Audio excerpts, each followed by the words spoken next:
So good morning, everyone. We are exploring the rich and complicated history of Christianity and studying the Bible in context. We identify bad theology and misconceptions about God, the Bible, about hell, and following Jesus' teachings. If you find this video helpful, please let us know in the comments section below. We'd love to hear your thoughts and your experiences. If you want to, by the way, thank you for everybody who's been praying for me, not only the people here, but for all the people online who've been praying for me. I know that God really has sped up my recovery. My doctors were amazed at how quickly I recovered.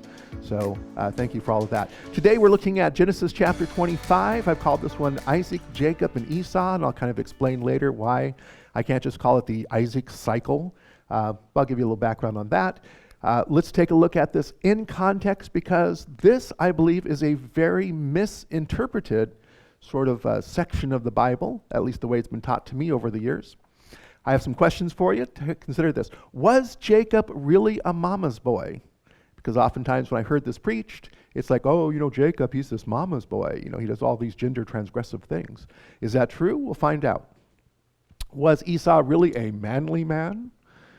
Okay. What cooking red stew signifies? And it actually signifies something very important. Okay.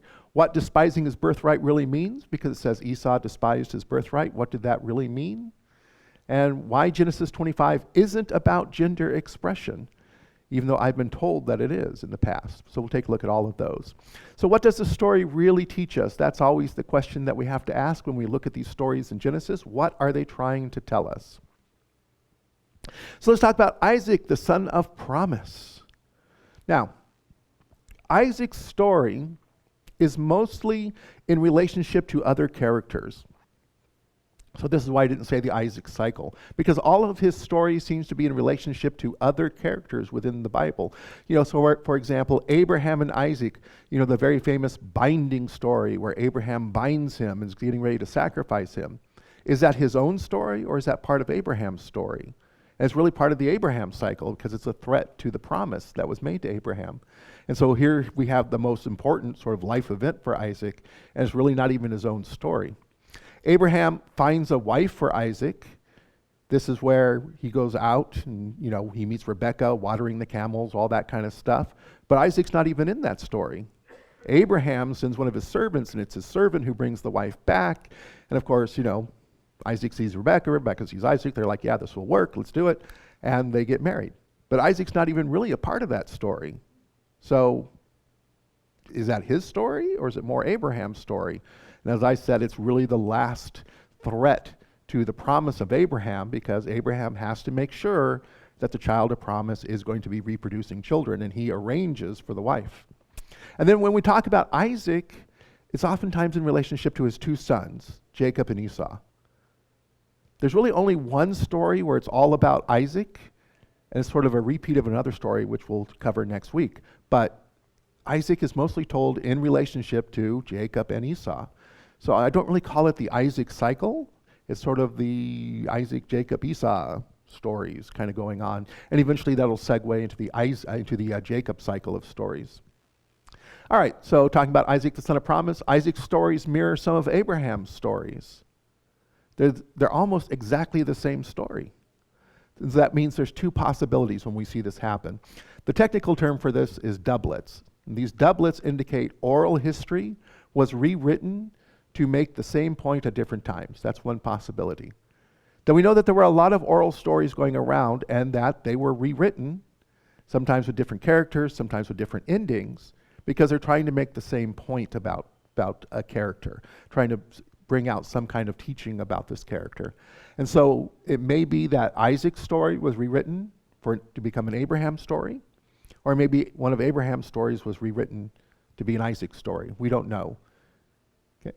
But sometimes if we've inserted Isaac into an Abraham story, the point would be to show the faithfulness of Isaac by making him just like Abraham, by literally telling the same story. So these are some of the possibilities of why we have these doublets, these repeats of stories, because they're rewritten, and that was common practice to rewrite these stories. It's called a midrash. Jesus practiced it when he taught. So don't get too caught up about it if they seem absolutely the same. All right, let's take a look at Genesis chapter 25. Abraham dies. So at the very beginning of chapter 25, Abraham dies. And they bury him in the same cave that he had buried his wife Sarah. And then we begin to get a listing of his offspring. And of course, when we see one of these genealogies, that means we're getting ready to move sort of into the next collection of stories. So first, his descendants from Keturah are listed. After Sarah died, he married again. And he married a woman named Keturah. And he has a whole bunch of sons from her. So Isaac, again, is not the only son. There, of course, is Ishmael that he had with Hagar. And now he's got 5 or 6 of them with Keturah. Now, like Ishmael, all these sons are sent away. Because Isaac is the son of promise. And we can't have them interfering in the full inheritance that he's supposed to receive. So all these sons are sent away. And if you look through the genealogies, you'll see that they become different tribes throughout the area. Okay? The descendants of Ishmael are listed. So we're told, okay, so here's Ishmael and here's all those. And we've talked about this before, that supposedly he's the father of the 12 Arabian princes. And that, he's sort of the forefather of all the Arabian tribes. So the descendants of Isaac are then listed. And we get Jacob and Esau. Now, when we go through this, this represents all the people groups that are descended from Abraham. So there's a whole bunch of groups all throughout the area where they're sort of living their nomadic life. There's the Arabian groups, so we have these groups all over the place. This kind of explains, if you think about it, this kind of explains why there's some conflict between all these different groups. And why there are continued conflicts. So it's kind of a secondary or origin story of where all these conflicts come from. But in Genesis chapter 25, we get an introduction to the relationship between Jacob and Esau. And that's given in verses 21 through 26. So we have Isaac, he has these kids. But we kind of get this story about what their character is like before we jump into the rest of their story. Okay, so let's take a look at those verses. Isaac prayed to the Lord on behalf of his wife because she was childless. The Lord answered his prayer, and his wife Rebekah became pregnant. The babies jostled each other within her, and she said, "Why is this happening to me?" So she went to inquire of the Lord. And the Lord said to her, 2 nations are in your womb, and 2 people from within you will be separated. One people will be stronger than the other, and the older will serve the younger. Now that's the important phrase. Okay? The older will serve the younger. When the time came for her to give birth, there were twin boys in her womb. The first to come out was red, and his whole body was like a hairy garment. So they named him Esau. Now, Esau means hairy. Okay? Red, really, that's kind of like a ruddy complexion that he would have. After this, his brother came out with his hand grasping Esau's heel. Now, that hand grasping the heel, that's a Jewish idiom. It means that the person is deceitful. And so he's named Jacob, which means deceitful. Okay? So he was named Jacob. Isaac was 60 years old when Rebekah gave birth to them. Was he really 60? Remember what we talked about ages? 60 is an ideal number, isn't it? So this is like the ideal time to have kids. So we don't know if that's his actual age or just an ideal number that's being used. Okay? Like Abram and Sarai, Isaac and Rebekah have problems conceiving. So why do all the wives of the patriarchs have problems with conceiving? This is probably part of that oral tradition, part of these doublets that are coming up. Okay? That God intervenes. It's the intervention of God himself that allows them to conceive to fulfill his promise. So again, this is showing the faithfulness of God. Okay? Like Ishmael and Isaac, Jacob and Esau are rivals. So again, this is sort of a doublet. It's almost a mirroring to each other, right? Ishmael and Isaac are rivals to each other. Ishmael is sent away. Jacob and Esau are rivals. But now we get sort of a more expanded story about their rivalry with each other. Okay, the repetition of stories are doublets. These are usually rewritten traditional stories, altered to make a new point or to attribute similar characteristics to a new character. Isaac and Ishmael, Jacob and Esau explain all these Middle Eastern conflicts and the supposed right for one group to conquer the other. Okay? Because you can always point to, well, God said this land belongs to me. So this is one of those kind of origin stories that's, well, they're supposed to serve us. We have a right to this land. It belongs to us because God said so. And the question is, did God really say that? Or is that how they're interpreting what God said? The story of Esau selling his birthright to Jacob is frequently misunderstood because it's taught out of context. I've heard this taught dozens of times, and I've heard it taught wrong. And you have to go back to the context. Well, how do you get the context? Don't all the preachers have the context?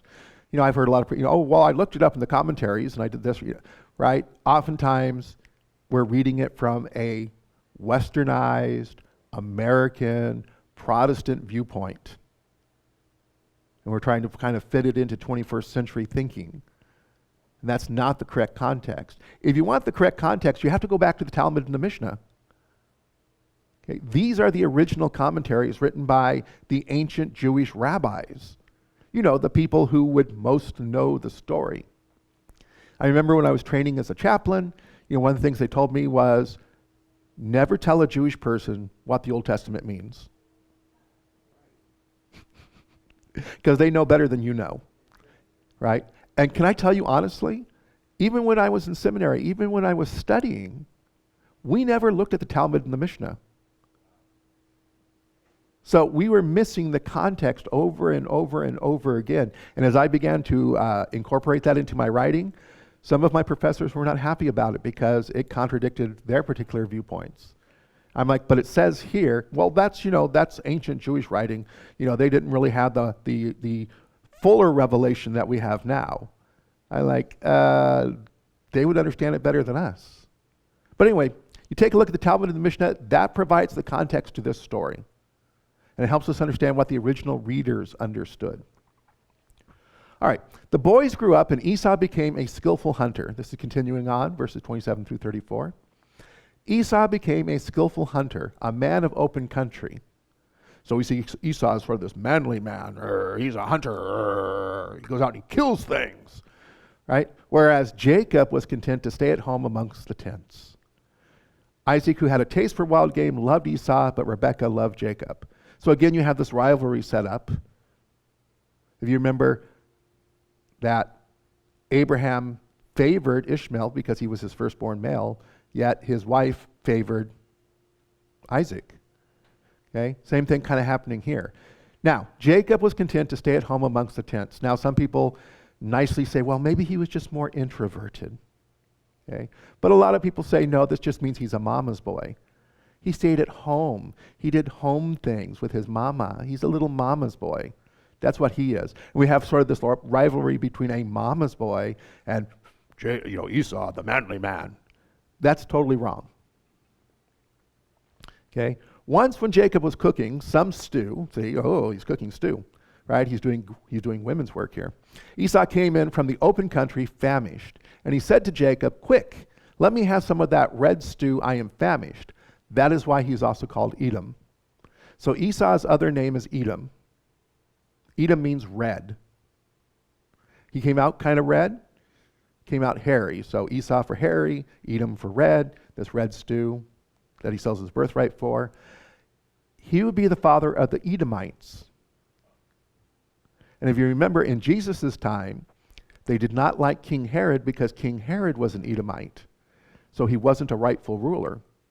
So we can kind of see some of these connections coming back. Jacob replied, "First sell me your birthright." "Look, I'm about to die," Esau said. "What good is the birthright to me?" But Jacob said, "Swear to me first." So he swore an oath to him, selling his birthright to Jacob. Now, oftentimes when we hear this taught, Jacob being all deceitful, tricks his brother into selling his birthright, blah, blah, blah. But it takes two to make a bargain. And as we're going to see here, right?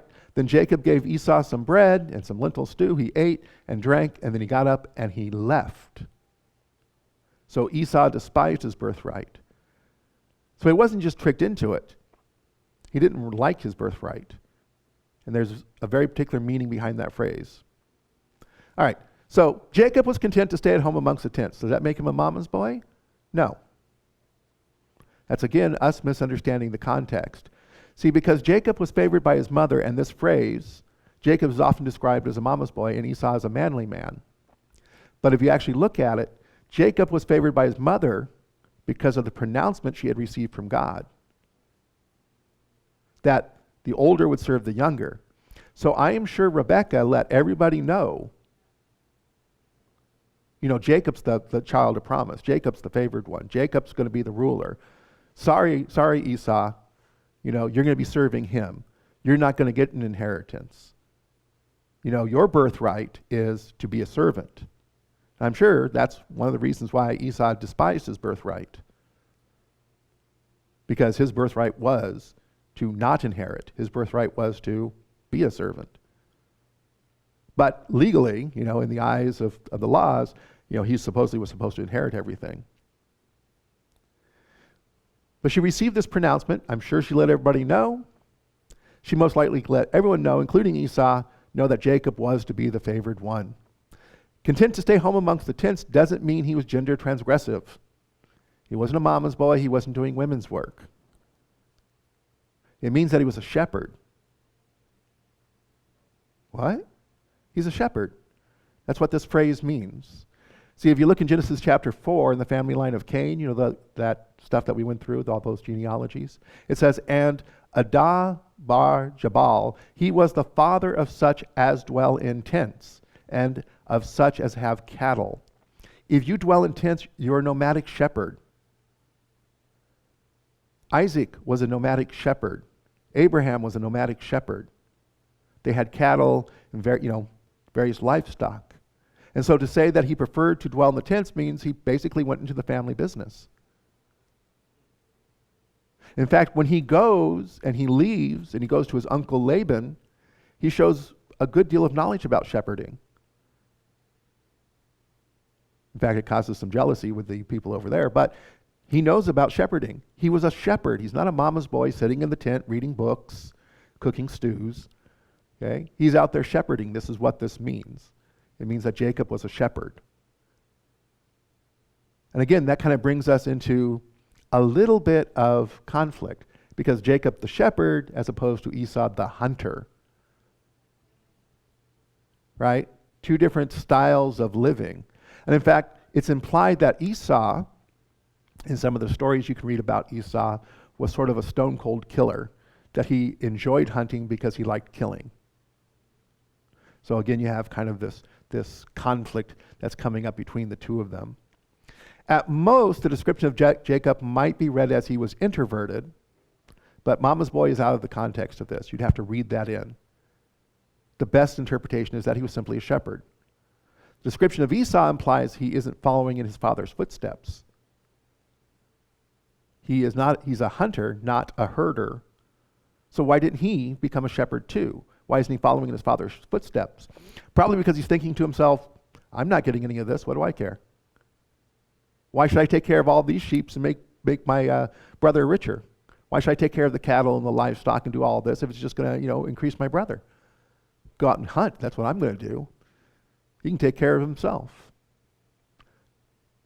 So once when Jacob was cooking, and this is usually the other part, it's like, oh, he's cooking a stew. Aesop came in from the field and he was famished.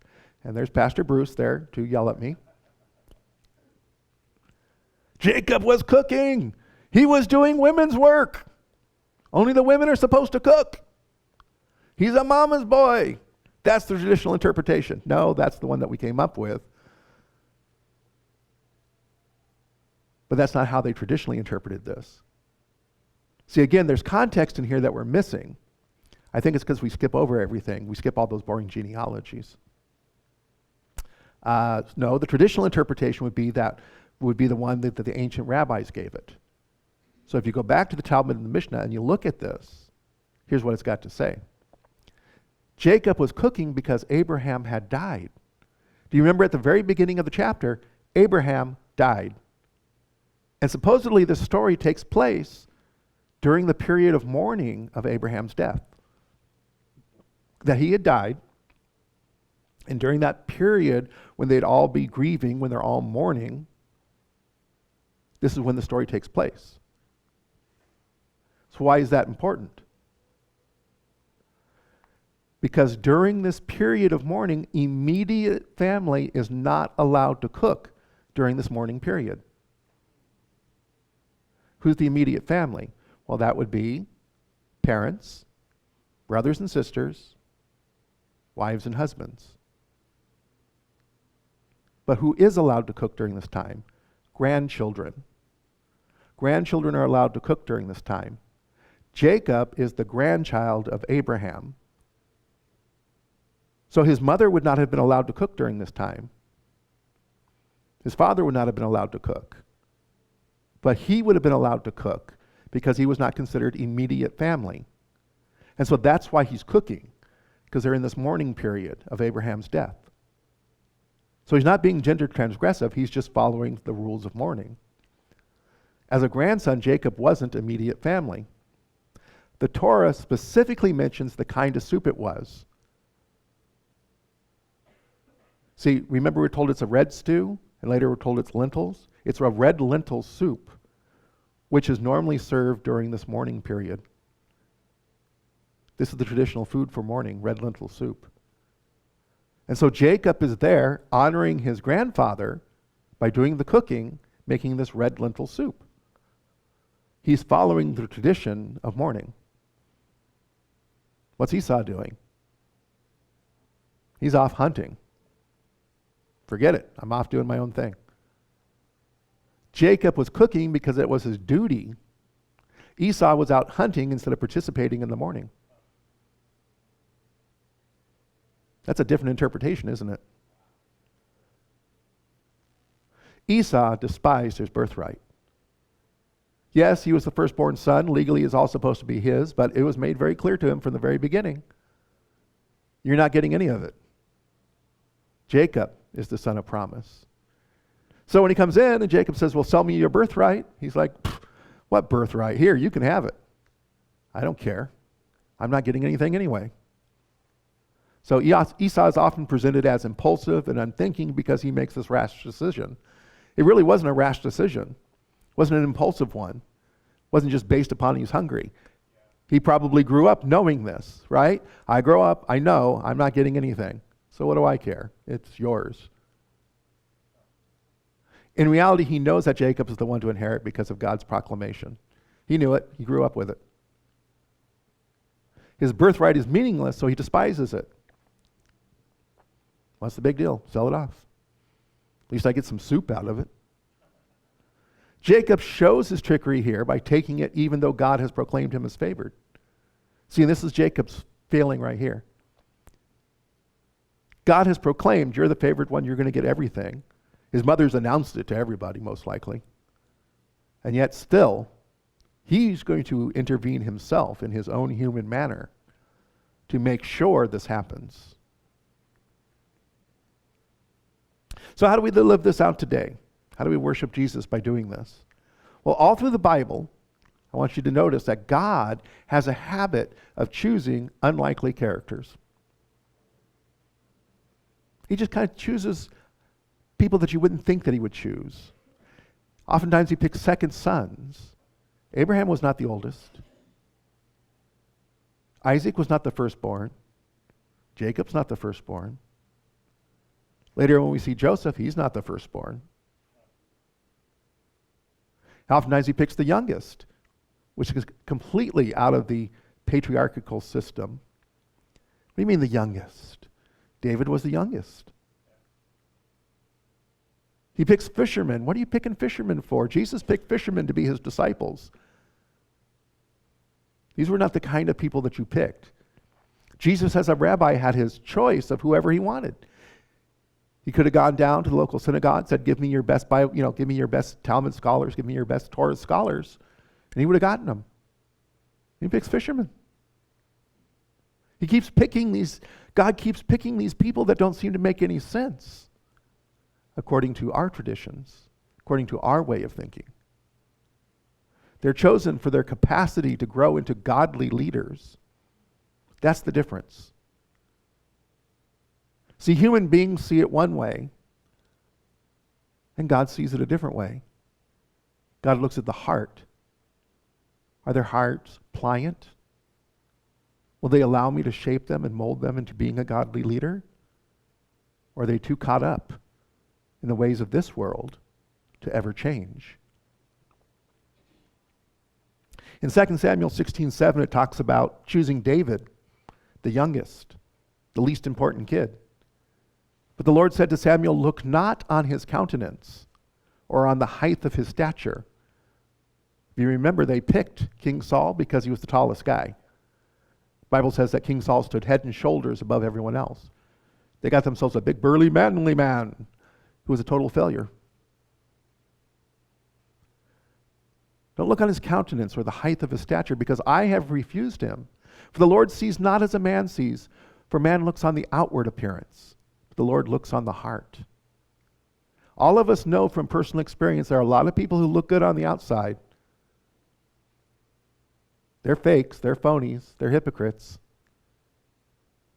But God can see what's on the inside, and that's what he's looking for. And most important is a heart that is pliant, that is open to change, that's willing to take in new information and to say, I was wrong. I need to change the way I think. I need to change the way I act. A heart that's willing to say, I repent.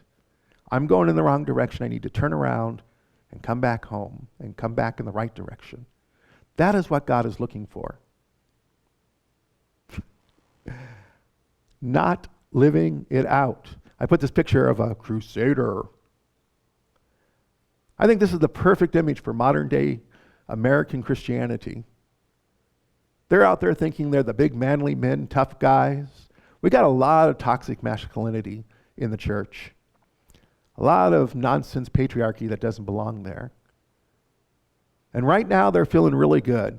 They're out there thinking, I'm going to go out there and by the power of my sword, I'm going to bash these people and I'm going to force them to their knees until they follow the rules of God.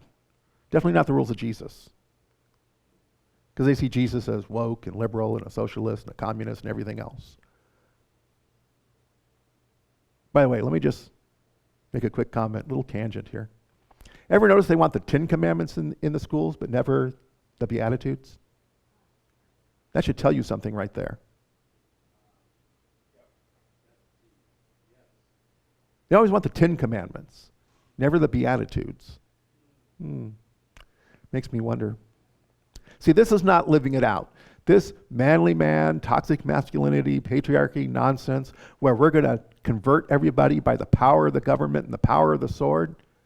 We tried that several times. They're called the Dark Ages for a reason, okay? And Calvin's Geneva was an utmost failure. And Jamestown, all the Puritans who drove out everybody who didn't agree with them, only ended up founding a whole bunch of other colonies with all kinds of other religious persuasions. This doesn't work. This is not living it out. You know what works? This. This is what works. Jesus said, you want to be great in the kingdom? Learn to be a servant. Learn to be a servant. This has more impact than anything else. I can yell at you through a bullhorn. I can scream at you all day long. I can pass laws and legislations. I can say I'm going to throw you in jail. I can say I'm going to execute you unless you worship the same God I worship and worship him the same way I worship. And you know what? It's not going to work. Because it deals with the outside behavior, not the inside heart. But when you're like this, when you're serving others, people see it. People see it and it becomes a light to this world. And they're drawn to it. They're like, I want to be like that. Like I said on Saturday to our contemplative group, as Gandhi said, you're Jesus, I like. Christians, not so much. See, this is Jesus.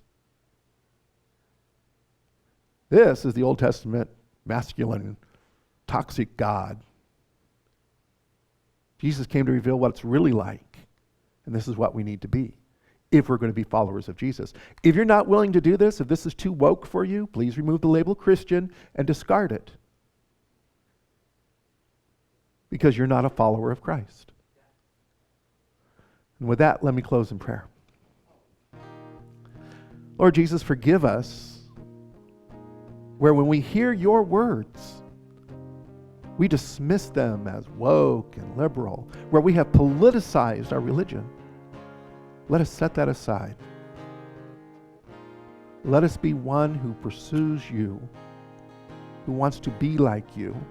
Let us not come up with our own schemes and our own plans like Jacob did, but let us trust and rest in your word, that your kingdom will come, not through the power of the sword, not through politics, not through government intervention, but by being a community that serves one another.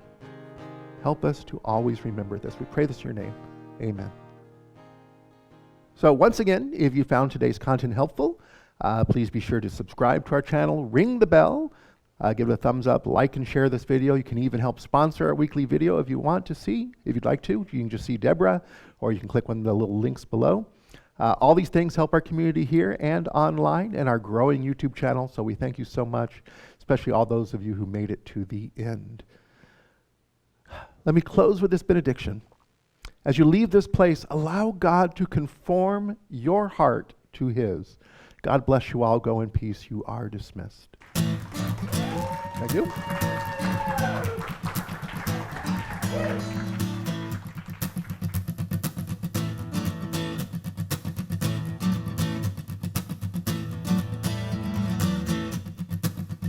We are one in Christ, we are one in God, we are one in unity. We are one in truth, we are one in faith,